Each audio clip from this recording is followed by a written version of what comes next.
Listen, I know it's been a while since I busted one of these videos, but I'm trying to get back in the swing of things. Life has just been very busy. There's been a lot on my heart and a lot on my mind and just been distracted. But get this. Listen, I just got up this morning. I've got to preach this morning at a not a mega church, but I've got a mega message to bring. And I was restless last night, got up this morning, got up about 5. So I said, you know what? After laying there and being restless, I said, let me go to the gym. Got up, went to the gym, just got through, had a great lift, had a great sweat, and my body is energized and my mind is moving, and I did it early.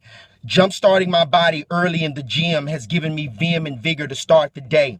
Let me tell you something. The same thing applies spiritually. In Mark chapter 1, the Bible says that Jesus on a regular basis would get up before daylight and spend time with God. The Bible says he would get up before daylight, before anyone was up, before anything was moving.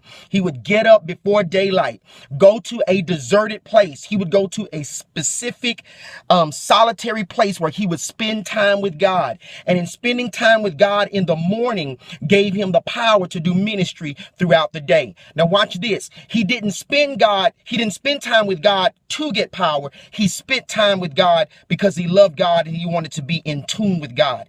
He spent time with God to be intimate with God. And in spending time with God, which made him intimate with God, in being intimate with God, gave him the power of God. Remember this, God does not give you power for position, but God gives you power for service. Hear me when I say this. God does not give you power for position, but God gives you power for service. When you strive to be close with God because you love him, when you strive to be close with God because you want to be closer to him, you want to be intimate with him, when that is your goal and your desire, God will bless you with things and God will give you power because he knows that he can trust you. Because when you get close to God, you develop the mind of God, the heart of God, and your motives are God-centered. So when your motives are God-centered and not self-centered, God can use you for his glory and for his purpose because you're in it for God and not for yourself. Just like I got up this morning and went to the gym to jumpstart my body, time with God in the morning jumpstarts your spirit. Listen, you may not be a morning person, but there needs to be a significant time where you meet with God. And understand me, all of us are very busy, and the older you get more busy. But guess what? None of us have time for God, so you've got to make time for God. I came to the gym this morning because working out is a priority for me.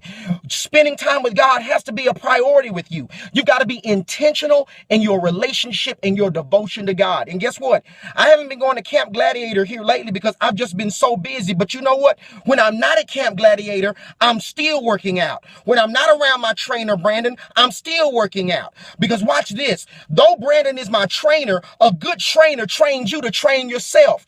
Something may happen where you may not be able to make it to church all the time. Something may happen where you may not be able to hear from your pastor all the time. But you got to learn how to get enough of the word and have your own relationship with God where you can train yourself until you can get back with the body. Listen, make time for God, be devoted to him, experience the intimacy with God, and live in the power of God. I'm done.